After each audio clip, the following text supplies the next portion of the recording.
Thought I would start off my video series with a review of Project Cars 2. Um, this has been probably one of the first games that I really got into quite a bit uh, since playing racing games. I definitely have played a lot of racing games throughout time, but this one is kind of stuck with me, and I've gotten rather involved with buying equipment and all kinds of stuff, and it's kind of got me thinking of doing some of this more seriously. Um, so I thought I would go through Project Cars 2 and kind of review it and give you the scoop on what I think is great about it and what I'm not so fond of in the game. This is the opening screens, of course, for the game. Um, it's quite an involved game and has a lot of different options, which I think is its strong suit.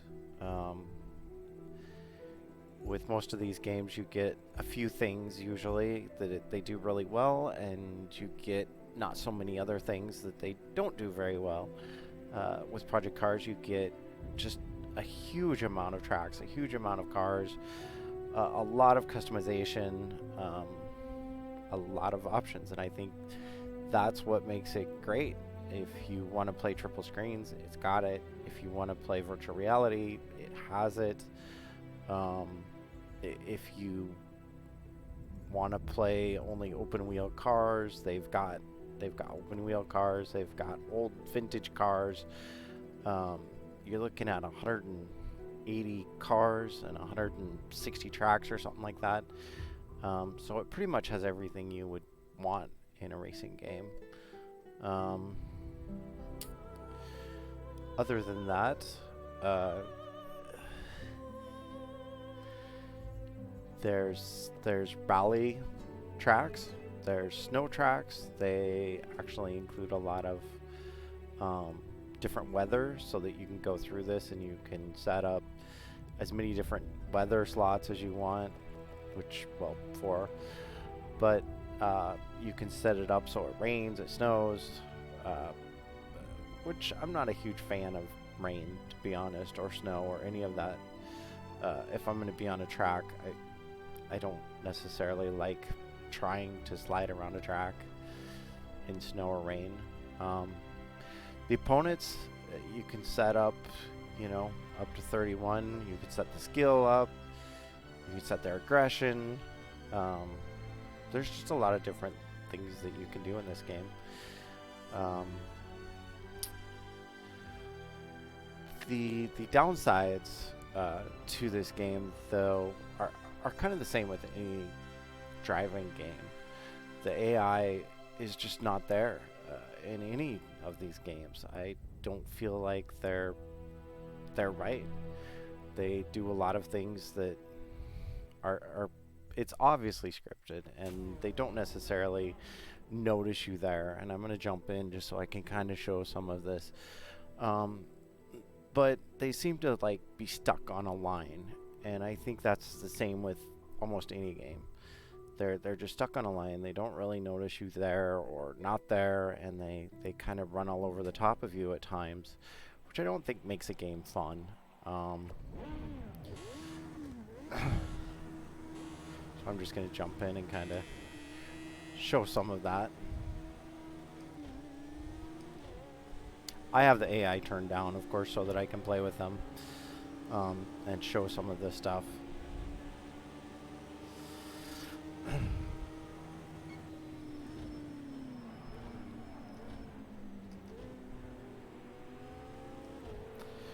So this is probably one of the better AIs that I've run into as far as situational awareness, but they still seem to jump right in there quite a bit and run you over.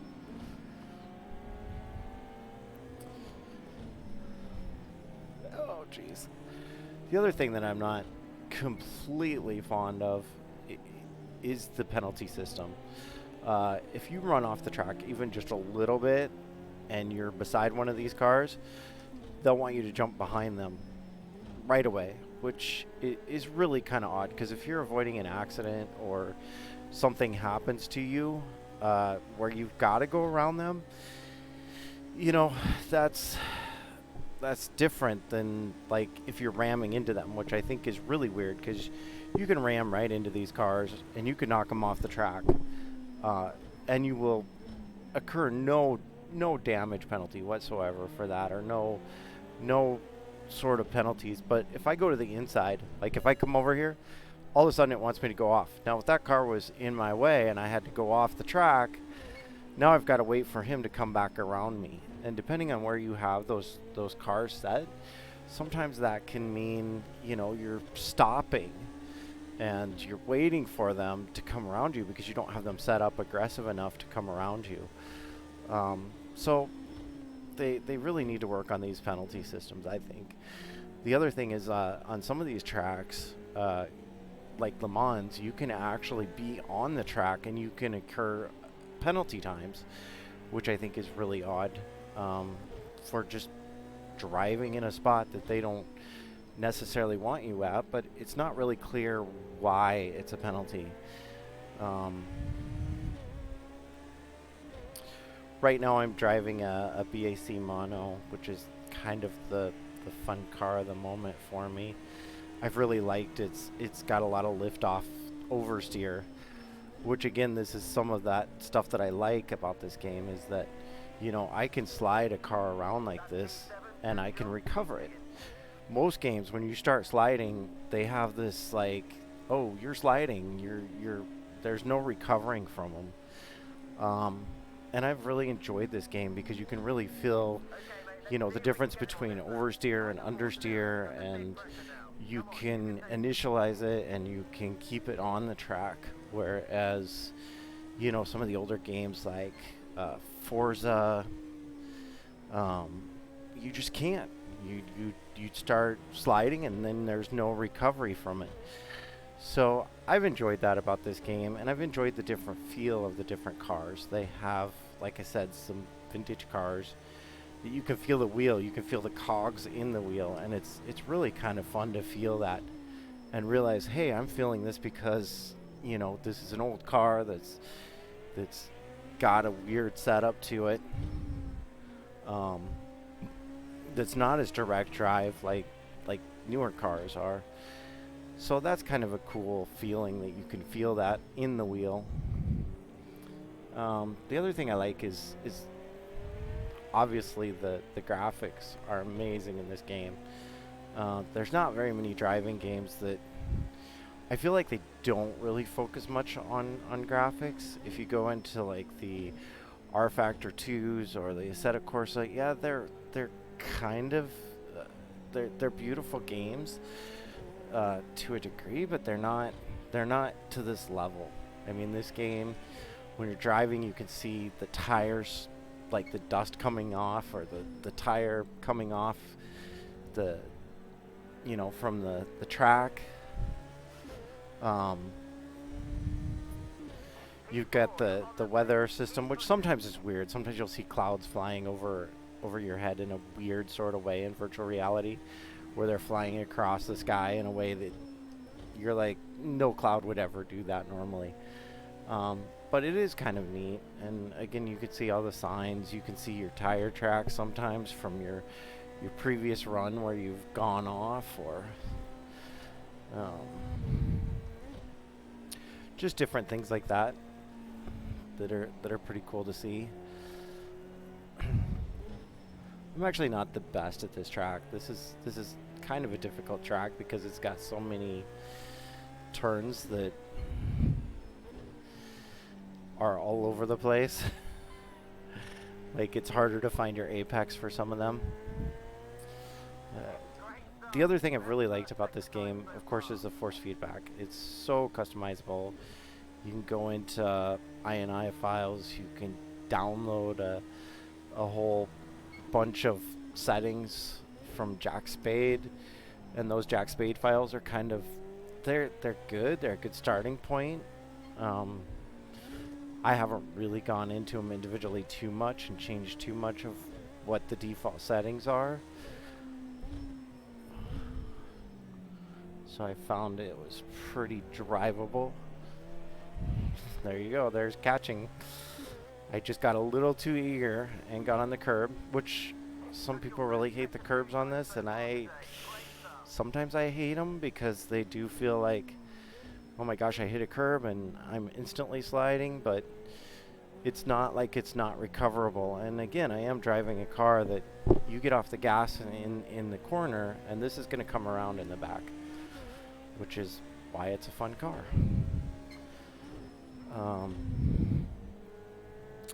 It's funny, the AI has been really well behaved in this race today on this track, which is kind of a surprise.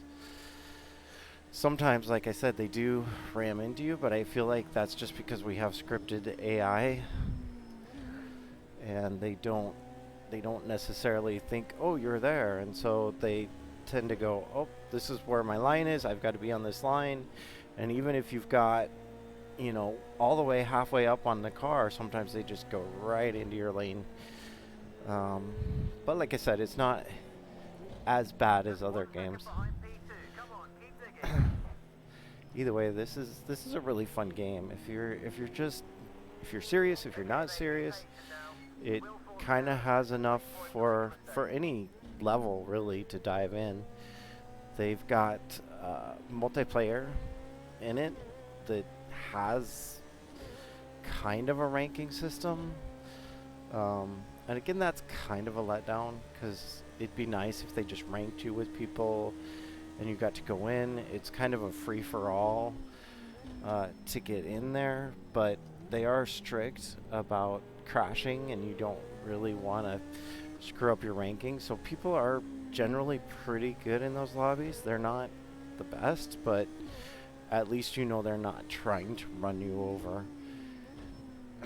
At least not in the ranked lobbies. I haven't played very many unranked lobbies for that reason.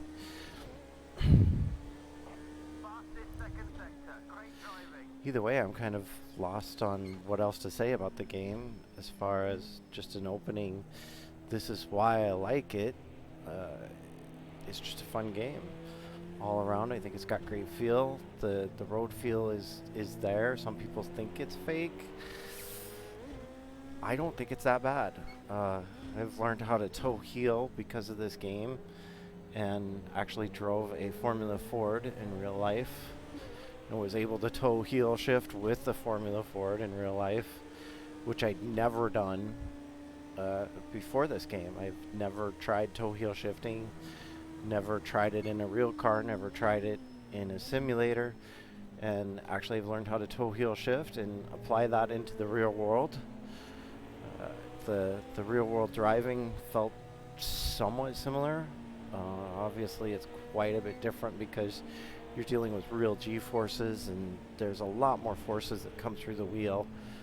I would say after a 20-minute session I was exhausted driving a Formula Ford, and maybe it wasn't a 20-minute session, maybe it was more like a 30-minute session overall that I did.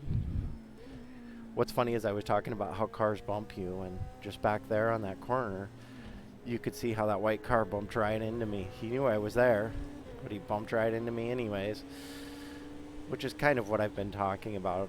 You know, they're scripted. They don't really understand where you are, I don't think. And so sometimes they are not perfect, especially when you dive up on the inside, which you should never probably do anyways. But actually, I handled that pretty well that time.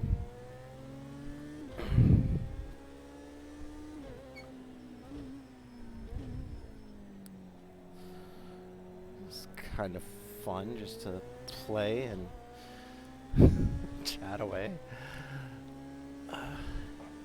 Anyways, I'm not really sure what else to say on this game other than it's a fun one just to pick up and try it and see how you do. If you like driving, you'll like it. If you're semi-serious or not too serious, there's enough settings that you can change it.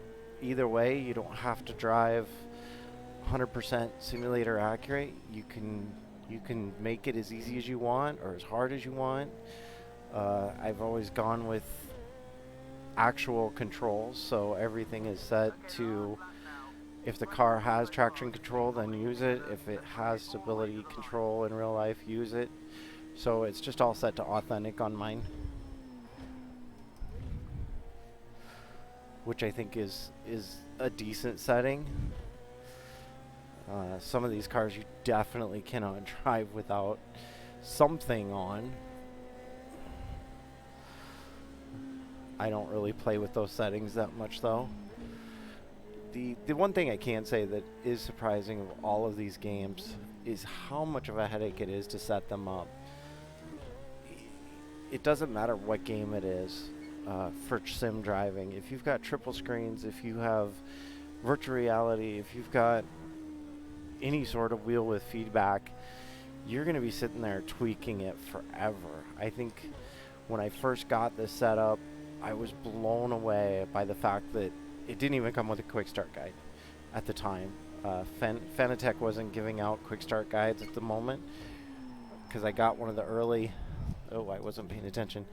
I got one of the early wheels, and like to even start it up, I had to download PDFs and just dig and dig and dig through the thing to figure out how do I center my wheel, which is obviously nothing against Project Cars. It's something more against Fanatec, but it just blows me away that, you know, a quick start guide for all of this stuff isn't really created. So you can spend weeks just sitting there, moving one setting, tweak it, see how it feels, move another setting, tweak it, see how it feels, and it just takes forever to get anything to feel like you want it. And I think that's the frustration that a lot of people have with this stuff. I know, especially even with, I've got a seat mover. Even when I got that, I was like, oh my gosh, now I have something else to tweak and set and move. And you just have to go item by item and go, how does this feel? How does that feel? And eventually you get somewhere where you like it. So that's just kind of my summary of Project Cars 2 and sim racing in general. Really, settings are everything. Getting monitors right. I have triple monitors now. I think that was another week worth of tweaking, and I'm still tweaking those. The math behind it, the calculations, the idea of, do I need this at 50, 55 degrees? Where do I need my monitor to sit for this to look right? And then what is my field of view setting? Finding those calculators, getting all of that down it's a task in and of itself. It's not like I'm just going to load up a game and I'm just going to play it and it's going to be perfect. It's never really like that for any of these simulation games, which is why I think people pick favorites, and they love favorites, and they have their favorites because they've gone in there, they've tweaked everything, it's perfect. They don't want to touch anything else, and I don't blame them. So if somebody's like, oh, I hate this game because it doesn't feel right to me, for me anyways, that feels like maybe they sat and tweaked everything so that feels the way it should to them, and they just haven't played enough with this other game. I know in this game, like I said, it took me weeks and weeks, probably even a month of just playing with settings, moving this slider here, move that slider there, change my force feedback setting here. What's funny is with my wheel, I went back and just turned off all the dampening, almost all of the force, everything, and then I went back to the default settings with Project Cars, except for a little bit of a tweak. I do have the jack spade files. I wanted to be able to feel the curves. I wanted to be able to feel the road noise, and then when you get motion on your rig, it's like, oh, well, I need less noise in the wheel, less feel in the wheel because I've got it in my motion. So it's just kind of this constant like, hey, let's tweak this, let's tweak that, let's see how this feels, let's see how that feels. And you get to a place where you're like, yeah, I like this. I know how it feels with any car. I know when I'm feeling understeer or oversteer. And then you just love it, and you don't love any other game. And I can see why people become fanboys of this game or that game for that reason. Anyways, that's my spill on Project Cars 2.